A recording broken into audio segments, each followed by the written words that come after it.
Helo, siwmai. Gwynoro Jones ydw i. Ceisio gwneud fideos yn y Gymraeg fel yma dwi'n gwneud yn y Saesneg. Fel ych chi'n gwybod, os rhai ohonoch chi wedi bod yn canlyn yn Saesneg, wedi gwneud rhyw 45 bellach, ac o nawr ymlaen rwy'n mynd wneud o'n y Gymraeg hefyd. Be sy'n sôn yn y maes Saesneg am gynhadledd y blaid Ddemocratiaeth Rhyngwladol yn Abertawe, ac wedi bod yn siarad yno ar yr economi ac ar amaethyddiaeth, ac hefyd mi sy'n siarad ar addysg. Ar ôl bod yn arolygwr am 20 mlynedd, ac wedi bod i, byddwn ni'n meddwl, tua rhyw 1000 o ysgolion Cymru dros yr 20 mlynedd hynny, mae gyda fi syniad go dda o'r safon addysg. Ac mae'r ddau weinidog diwetha yn y cynulliad, sef Hugh Lewis a Leighton Andrews, wedi bod yn eitha fewngar o y gwasanaeth addysg yn Cymru. Un yn dweud fyna complacency, y llall yn dweud fyna wendidau. Ac maen nhw wedi defnyddio geiriau o'r fath yna, oherwydd sefyllfa a safle addysg yng Nghymru yn rhyngwladol. Nawr, mae yna lot o ddadle beth am ein ynglyn â canlyniadau PISA, a dyn nhw'n deg, a dyn nhw'n iawn, a dyn nhw'n edrych ar y tabl yn y modd iawn ac yn y blaen.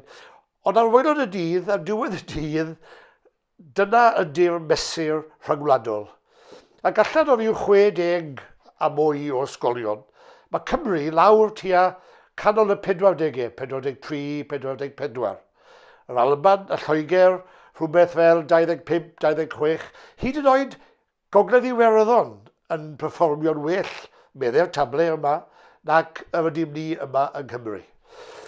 Nawr, wedi mynd allan o arolygu ysgolion yn 2 flynedd, ond rwy'n dal gyda'r diddordeb, ac rwy'n dal i edrych ar adroddiadau Estyn ac ar adroddiadau ysgolion. Rwy'n methu dod mas o'r habit, rwy'n meddwl. Ac yn y adroddiad diwetha, mae'r Estyn yn sôn am y gwendidau sydd yn y gwasanaeth addysg. Ac un o'r pethau yn amlwg, y peth bwysica am diwedd y dydd, safonau. Sut mae'n ysgolion ni, sut mae'n plant ni, beth ydy safonau yn ysgolion Cymru? Ac un o'r pethau mae Estyn wedi ffidio allan ydy, o'r ysgolion ac arolygwyd yn y flwyddyn neu 2 ddiwetha, bod 4 allan o bob 10, 4 allan o bob 10 ysgol yn gwneud yn dderbyniol. Yn oce. Dim yn dda, dim yn arbennig, dim yn rhagorol, just wneud yn iawn. 4 allan o bob 10. Na mae hwnna yn fater o boen, mae hwnna'n fater i ni edrych arno yng Nghymru mewn modd llawer mwy difrifol na gyfydyn ni. I ni yn cymeryd beth mae y cynulliad a beth mae pobl eraill yn ei ddweud yn llawer rhy hawdd yn hermau safonau yn yr ysgolion. A gwydwch, pan rwy'n sôn am safonau, fod dwi ddim yn condemnio ar yr athrawon ac yn y blaen. Pan bues i yn y 1000 o ysgolion, oedd y gwasanaeth oedd y bobl yna'n wneud yn wasanaeth arbennig, yn roddgar dros ben ac yn gefnogol dros ben o'r plant. Ond tu fewn i'w gyfundref mae yna broblemau ac mae eisiau i hateb nhw. Nawr, yn fwy na'r mater yna o 4 allan o bob 10, mae rhywbeth fel 2 allan o bob 3 ysgol gynradd sydd yn cael ymweliad gan Estyn ar arolygiad, yn gorfod cael ail ymweliad. 2 allan o bob 3. Gorfod cael ail ymweliad. Chydig fisoedd ar ôl hynny, mwyn weld nad i pethau wedi'n gwella. Ac mwy aml yn dim, a pethau yn gwella. Ond dyna ydy'r sefyllfa.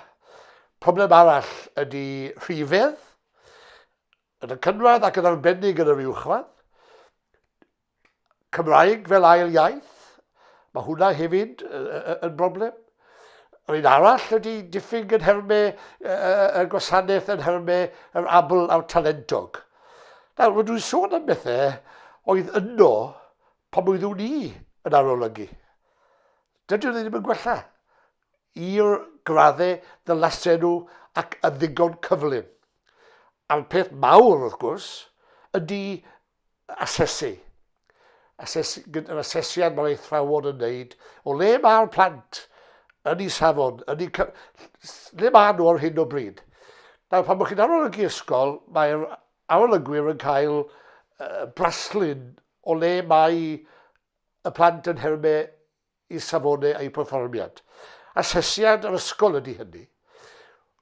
Mwy aml na dim, pan oedden ni'n cyrraedd yr ysgolion ac yn gwylio y plant wrth ei gwaith, neu edrych ar ei ysgrifen, neu edrych ar ei llyfrau gwaith cartref, neu gweld sut oedden nhw yn ymateb, yn y dosbarth ac yn y blaen. Anamal iawn byddwn ni'n cytuno gyda asesiad yr ysgol. Mwy aml na dim oedd asesiad beth oedd wedi cael ei wneud gan yr ysgol ac yn un edrych ar beth o'n nhw'n ddweud ac edrych ar beth oedd yr ysgol fel oedd y plant yn perfformio, oedd na wacter. Ac felly, dydy asesu ddim digon cywir. Dydy asesu ddim digon cyson. Beth mae hwnna'n golygu? Wel, beth mae'n golygu ydy bod y plant a'r rhieni ddim yn cael y wybodaeth a'r cyfarwyddyd sydd yn angenrheidiol arnyn nhw. Ac felly mae hwnna'n agwedd fawr i wella hwnnw. Un golau o bosib yw bod safonau yn ysgolion uwchradd wedi gwella dros y 2 mlynedd diwetha. Safonau yn hermau arweinyddiaeth, hunanwerthuso, dysgu, pethau o'r fath yna.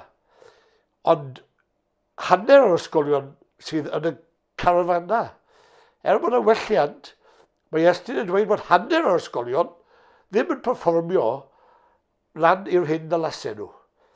Ar diwedd y dydd, i ni'n mynd yn ôl i'r mater yma, bod angen i ni gymeryd llawer mwy difrifol beth ydy safonau yng Nghymru, peidio a ceisio tynnu fath o beth llai weid, bod ni'n bwysio'r holl beth dan y carpet, wel, dydy'r pethau yma ddim yn Gymru, bod bobl yn dweud bod Lloegr yn yr Alban, yn wedig yr Alban, yn well a dydy o ddim yn gywir. Mae e yn gywir. Mae e yn ffaith. Mae angen i ni nawr dros y flwyddyn neu ddwy nesaf, unwaith ac am byth, ddechrau sortio allan safonau tu fewn i'n ysgolion ni. Wel, dyna ni. Dyna un o'r rhai cyntaf rwy'n meddwl i wedi wneud ar y fideo yn yr iaith Gymraeg. Byddai'n wneud rhagor fel bydd yr amser yn mynd mlaen. Os ydych chi'n hoffi y fideo, wel, gwasgwch y bwtwn sydd yn dweud bod chi'n hoffi. Ac os ydych chi am subscribo i'r sianel yma, wel, gwnewch hynny hefyd. Diolch yn fawr am nawr. Ta moch.